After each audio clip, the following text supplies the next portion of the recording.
C'est au camping GCU de Vic-sur-Cère que nous passons une dizaine de jours en ce début juillet 2022.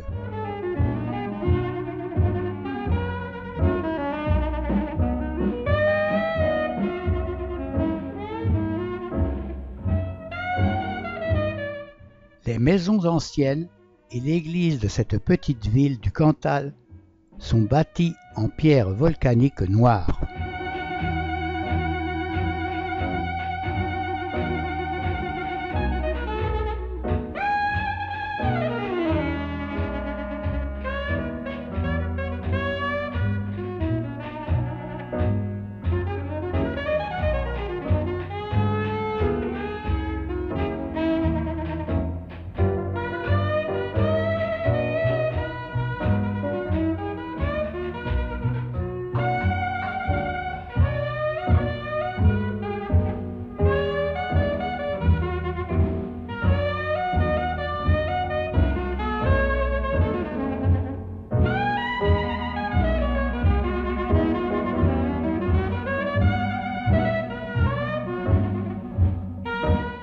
Notre première visite nous conduit à Conques.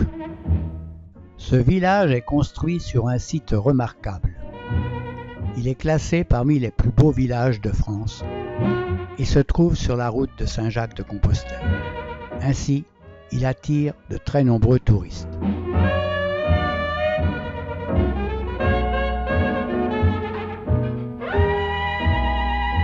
Son principal monument est l'abbatiale Sainte-Foy, édifice roman commencé au XIe siècle, mais dont la plus grande partie date du XIIe siècle. Elle surprend par l'importance de sa taille.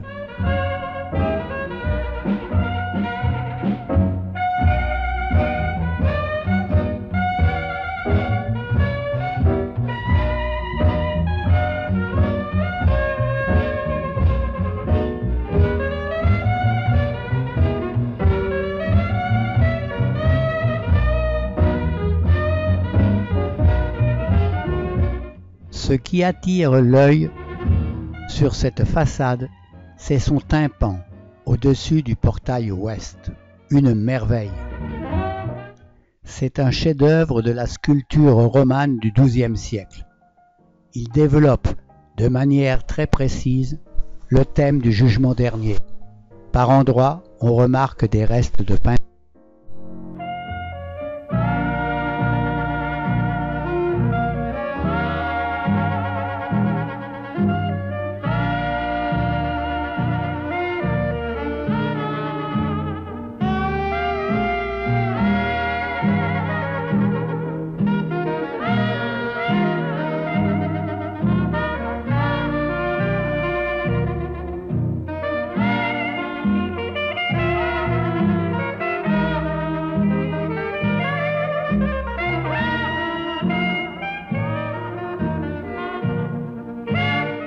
L'intérieur s'élève à 22 mètres. Il est sobre et austère.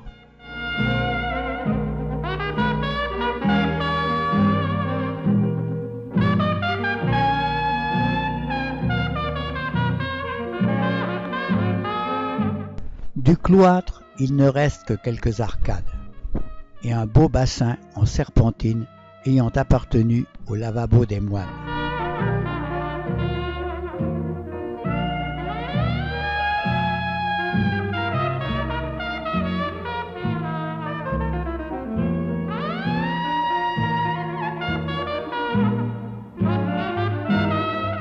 Après la visite de l'église, où nous étions bien au frais, nous avons déambulé dans les différentes rues du village et pu admirer quelques vieilles maisons surmontées de clochetons et aux toits couverts de lauze.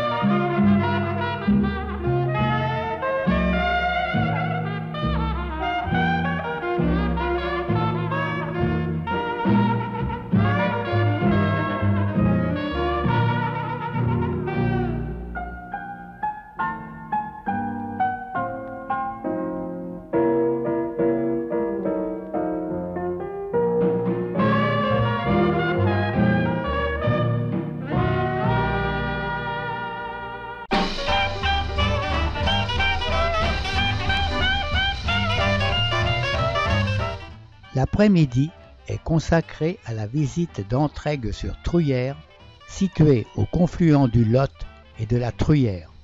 Voici le pont gothique sur la Truyère.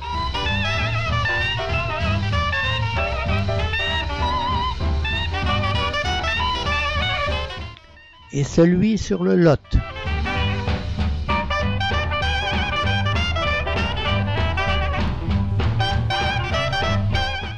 Quelques lamas prennent le frais et broutent au bord du Lot.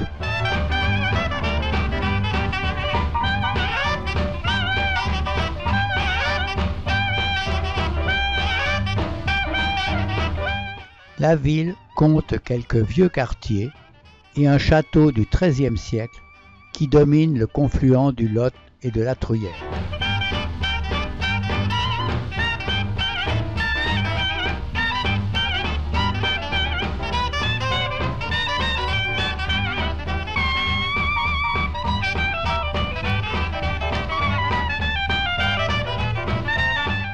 Voici Murat, situé dans la vallée de l'Alagnon,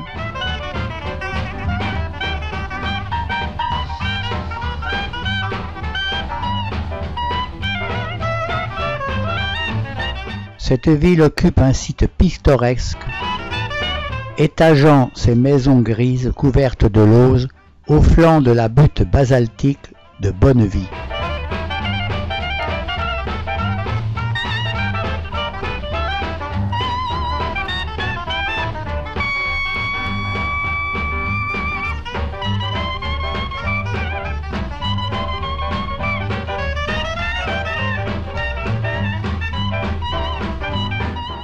Petit tour à Aurillac, ville sans grand intérêt, au bord de la Jordanne, dominée par son vieux château.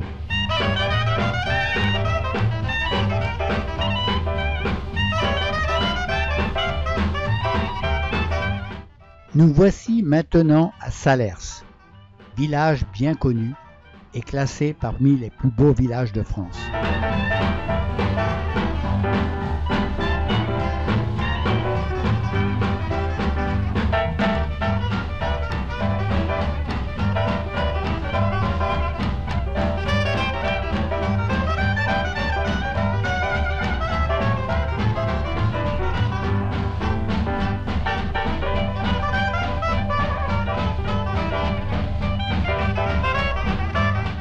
Cette petite cité moyenâgeuse et montagnarde, aux rues étroites bordées de magnifiques demeures construites avec la pierre basaltique locale.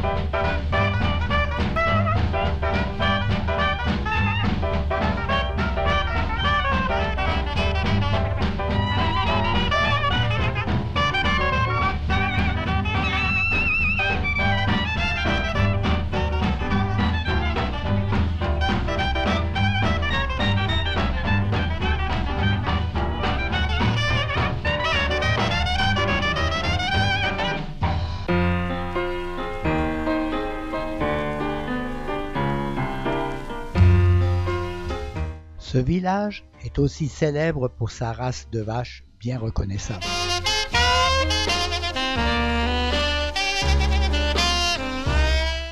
Et le fromage, fabriqué à partir de leur lait.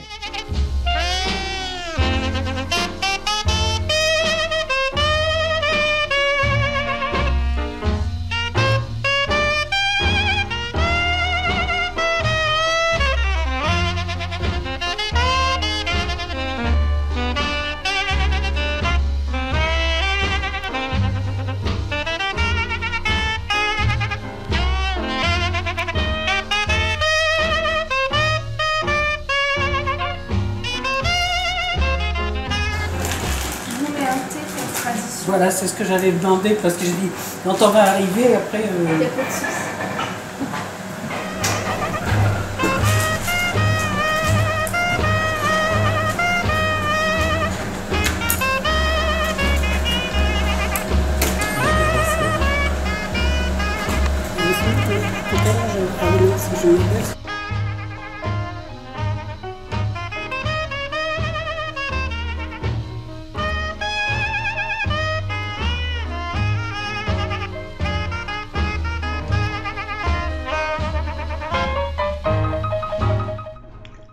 Traversons quelques villages pittoresques. Comme Saint-Martin de Valmeroux, charmant village de près de 1000 habitants, situé à 650 mètres d'altitude.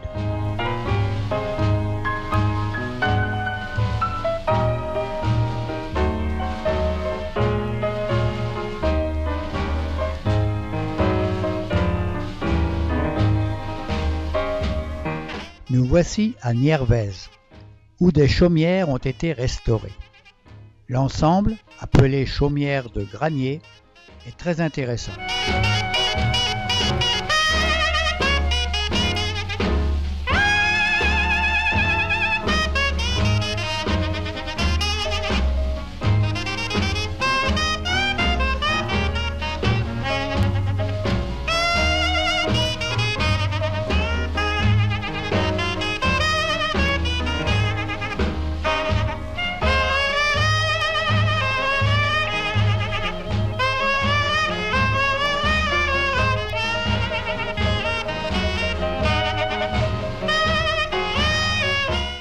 Un peu en contrebas, l'ancien four est aussi accessible aux visiteurs.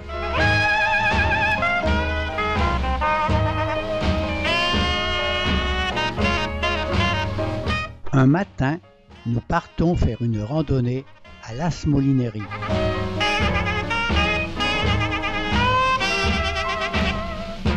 Près du parking, nous pouvons visiter un ancien moulin qui possède encore de nombreux accessoires.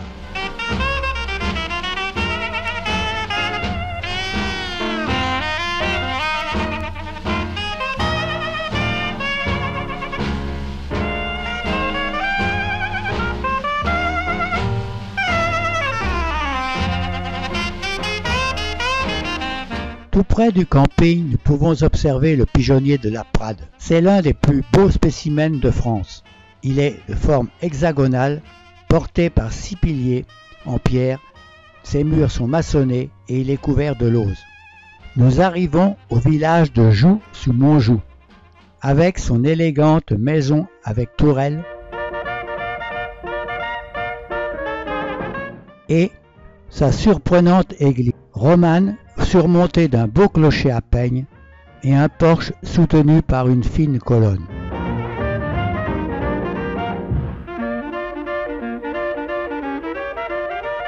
De surprenantes sculptures ornent certaines parties de l'intérieur de cette église.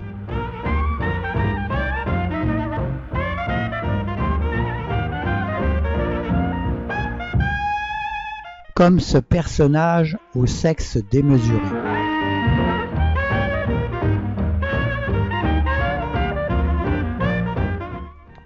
Nous voici à Chélade, un petit village qui possède une église digne d'intérêt.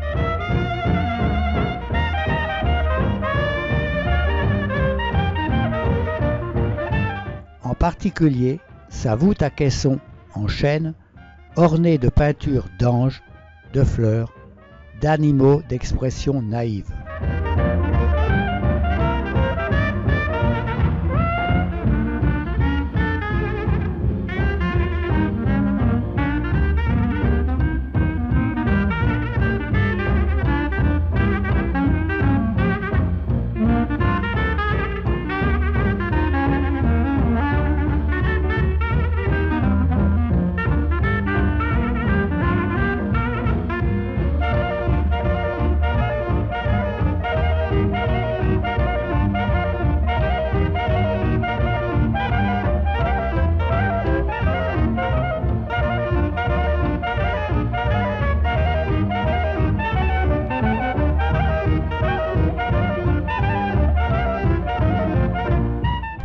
Petit arrêt au village de la Vieillerie qui possède un beau château Renaissance couronné de hourds.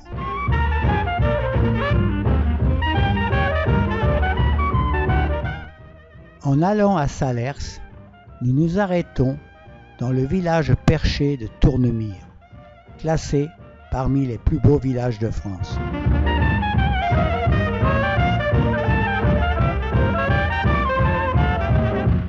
il est dominé par le château d'Anjony. Cet impressionnant donjon, prototype des premières forteresses de montagne du XVe siècle, est habité par la même famille depuis l'origine, vers 1430.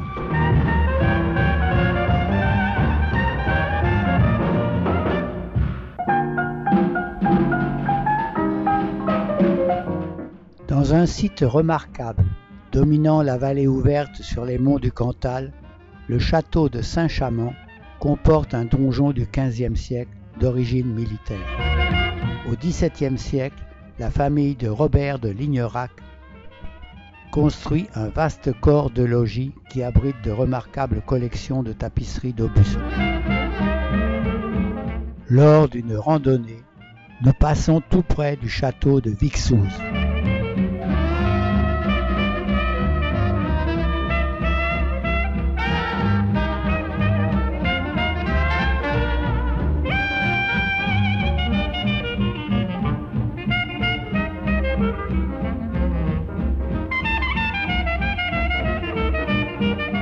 Autre château non ouvert au public, le château de Cropière.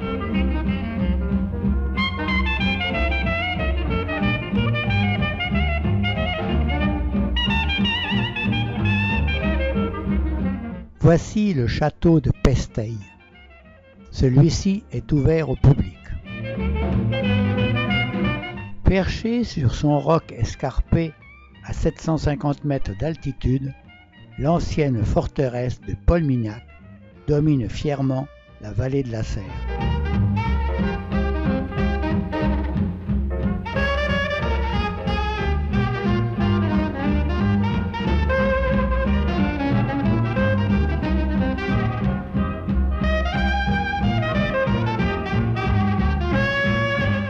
Son donjon imposant symbolise toute la majesté du château de Pesteil et évoque le Moyen-Âge dans sa plus grande expression.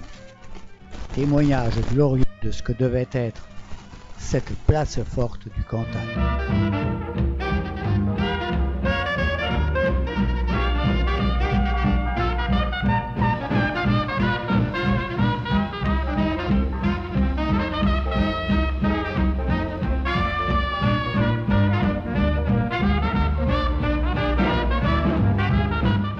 De belles fresques du XVe siècle ornent l'intérieur.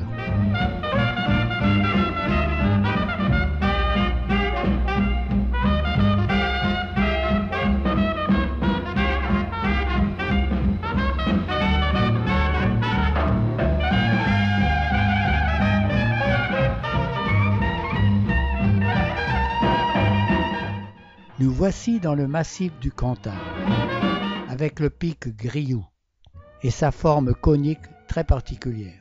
Nous empruntons le pas de Pérol, le col routier le plus élevé du Massif central, 1582 mètres.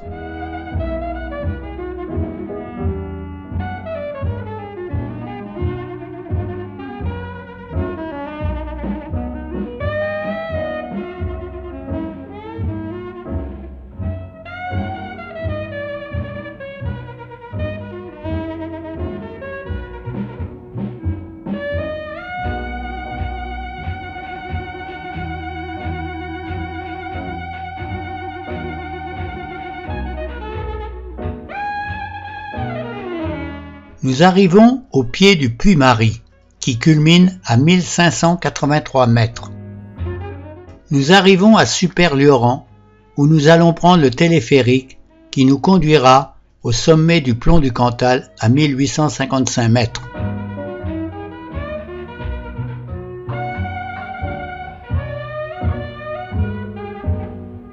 Pour atteindre le sommet, une petite marche est nécessaire. De là-haut, un immense panorama nous permet de découvrir les grands puits du Cantal.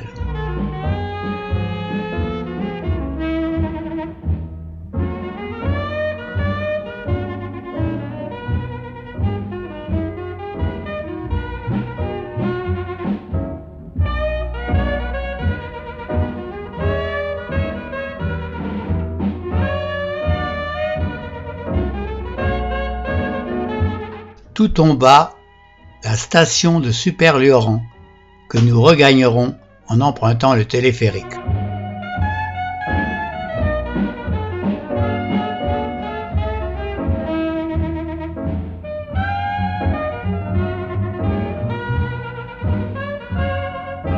Certains jeunes préfèrent regagner la station en VTT.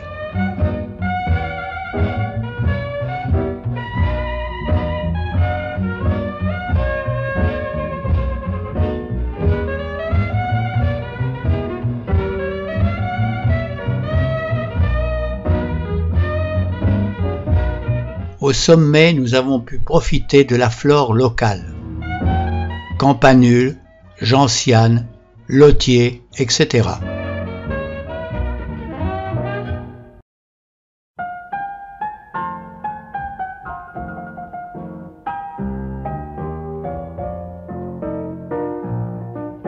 Il y avait même un criquet dans l'herbe. Autre insecte surprenant, ce papillon de nuit que nous avons trouvé sur le tapis devant notre caravane.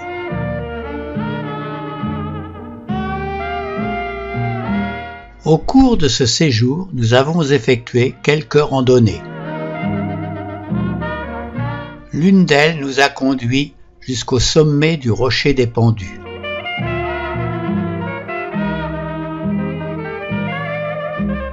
Qui domine Vic-sur-Cère. C'est là que l'on accrochait les condamnés à mort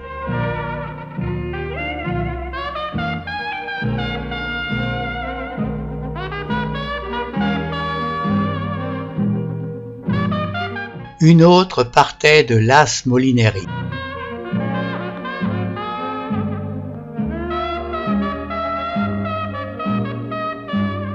Où se trouvait un four ancien dans lequel nous pouvions pénétrer.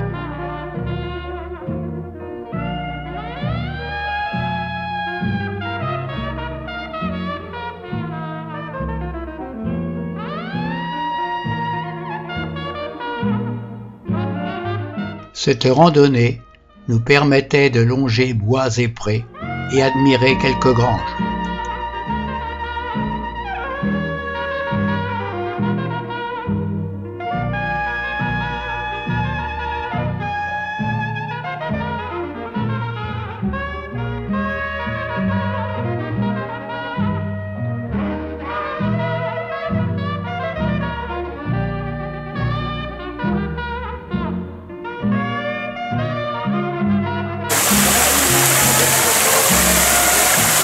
Après plus d'une heure de marche, nous arrivons à la cascade de Payitou.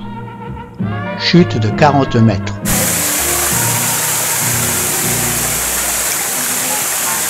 Depuis le pas de Serre, au bord de la route, nous descendons jusqu'aux gorges de la Serre.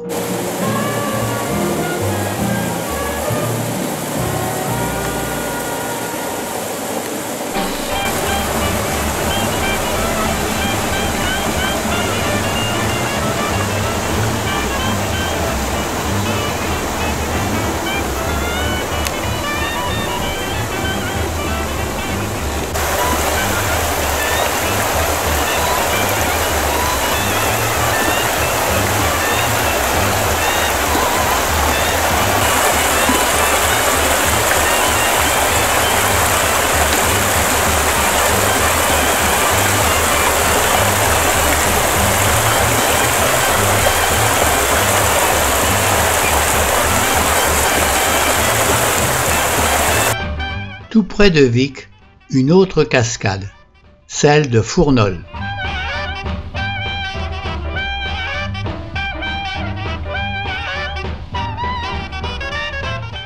Une autre cascade plus impressionnante, celle du Saut de la Truite.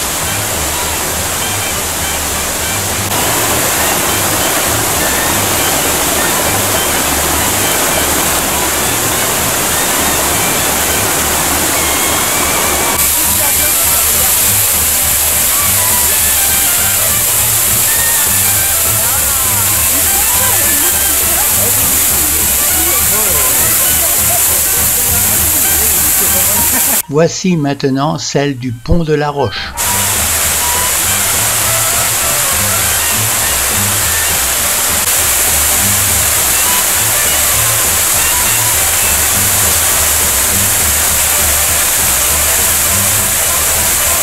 Et pour terminer, celle du Sartre.